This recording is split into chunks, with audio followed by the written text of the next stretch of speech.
question today from one of our ballroom dance friends on our channel about Dancesport Haircolor. And I have a lot to share here. A lot of mistakes I see on the floor. Here goes. Firstly, for Pro-Am, meaning the amateur of the Pro-Am, as well as children, anything goes, okay? Don't worry about your hair color.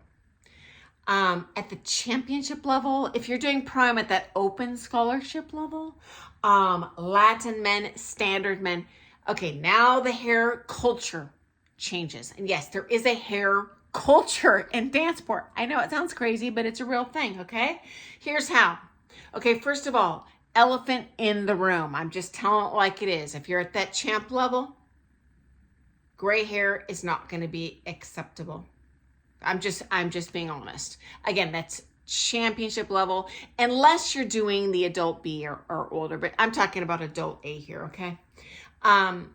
This is an absolute no-go in Open Pro. As a matter of fact, Open Pro is the only category where I've heard pros and judges talking smack about the competitors backstage. Oh my gosh, can you believe she didn't cover her roots? Can you believe he had gray temples? Like, okay, well, we all get older. Like, you can't help when you go gray. Some people go gray in when they're teens, but I'm just being honest with you what goes on, behind the scenes.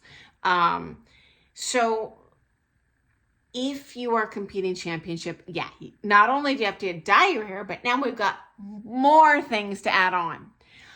Most male pros who are losing their hair use this spray-on kind of hair color to disguise it. Personally, I don't care if someone's losing their hair. And my husband's bald. I don't care. It's attractive to me. And it's not a rule. I personally don't think that judges are going to mark it against you. As a matter of fact, look at Pierre Lair. He rocked that, handsome, great dancer, great marks. But I personally think it's more of a self-conscious thing. And hey, if that makes you feel more confident on the dance floor, spray away. It's socially acceptable. Everyone knows, you don't care. You feel good, you do it. That's the gray matters, the bald, in my opinion, does not, okay?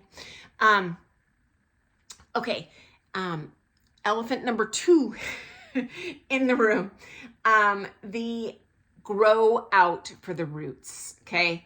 Again, if your syllabus, Pro-Am, this is not going to matter, but certainly in Open Pro, a lot of talking trash. You got to make sure it's all one color, okay?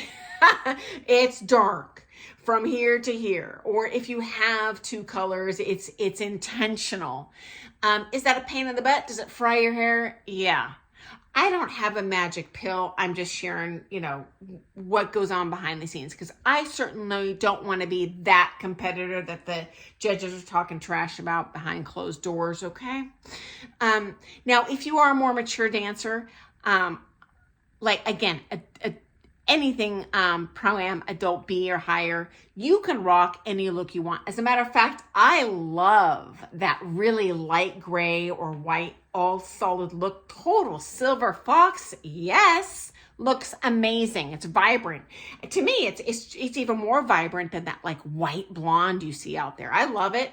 And I've never heard a pro or a judge or other competitors complain about that. Looks good. So don't be self-conscious. Unless you're uncomfortable, then you go with whatever you want. Okay, next up, hue. So the extreme colors are gonna show better on that comp floor. So certainly, but again, syllabus doesn't matter. Kids doesn't matter. But by the time you get to that, I would say even pre-champ level, I'd start looking at your hair color, especially championship. Extreme is noticed, because you're not going to get noticed because you're dancing correctly, because guess what? Everyone at that level is dancing correctly. That's not going to do diddly squat. There's ways you got to stand out to catch the judge's eye, especially in those early rounds where, you have 12 couples on the floor at a time. You might have multiple rounds, multiple heats of 12 couples. And so you got to stand out every way you can. I've talked about costuming hacks. Well, we got hair hacks too, okay? So what does that look like? Well, you're going to see very little what I call mousy brown. Okay, so kind of that light brown, you just don't see it. It doesn't stand out very well, in my opinion, because it blends with the floorboards, right? What are you going to see? You're going to see jet black or very, very, very dark brown that contrasts with the floorboards.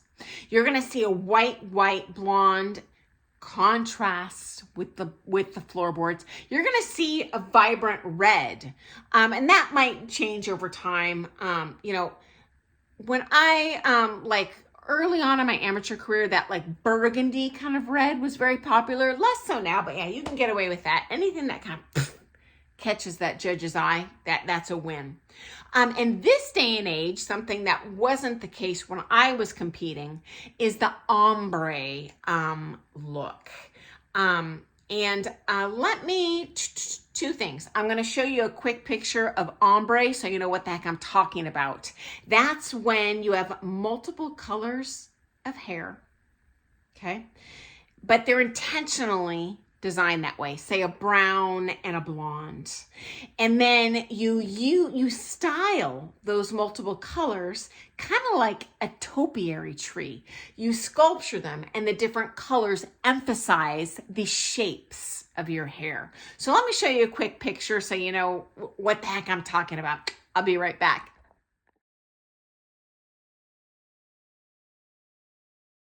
Okay, and when we're talking about those extreme colors, I'm going to give you a quick picture so you know what the heck I'm talking about. Interestingly, I've also seen some dancers of Asian nationalities go white blonde.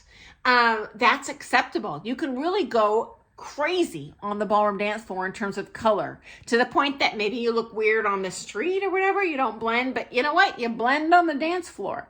I'm going to show you a quick picture of what I'm talking about. I'll be right back.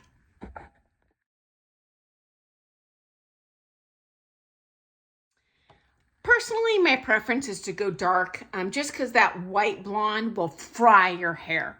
And especially as you get older, your hair is going to thin anyway. And so it's just going to make that stitch worse. But, you do with what makes you feel beautiful. Thinning hair is fine. But the extreme color kind of is important for those really elite level dancers, okay? So you also will see a spray-on color sometimes for the ladies.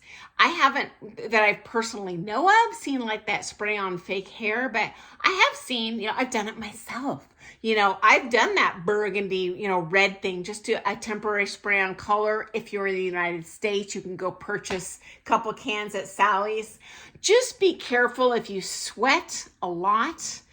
And you're doing a rinse-in color. The spray is fine. Rinse-in, I had a sitch once where I did like a vibrant red, and the darn thing bled onto my costume. While I'm dancing, I had this red stuff coming down. Rookie mistake. So I personally wouldn't do like the temporary hair color. I would do the spray-on hair. That sticks till you wash it. Okay. And it also kind of acts like a hairspray too. Okay. So I hope that's been interesting to you. My personal favorite, I love solids. I can't really pull off the ombre. I tried it. I went in a salon and did it. It looked kind of weird. I like that you can do the solid all over one color cheaper at home if budgeting is an issue for you, because for most competitors, we don't have an endless pocketbook. That ombre, in my opinion, if you want to pull that off, I would probably invest in the salon for that look. So anyway, guys, and the ombre, more common in standard. I don't see it as much in Latin because the Latin look tends to be more slicked down. And so that just kind of solid color block is probably going to work a little bit more in your favor if you compete in rhythm Latin. So I look forward to seeing you first thing tomorrow morning for some more Things Ballroom Dance. Guys, have an awesome day. Happy dancing. And thanks for your question. Toodles.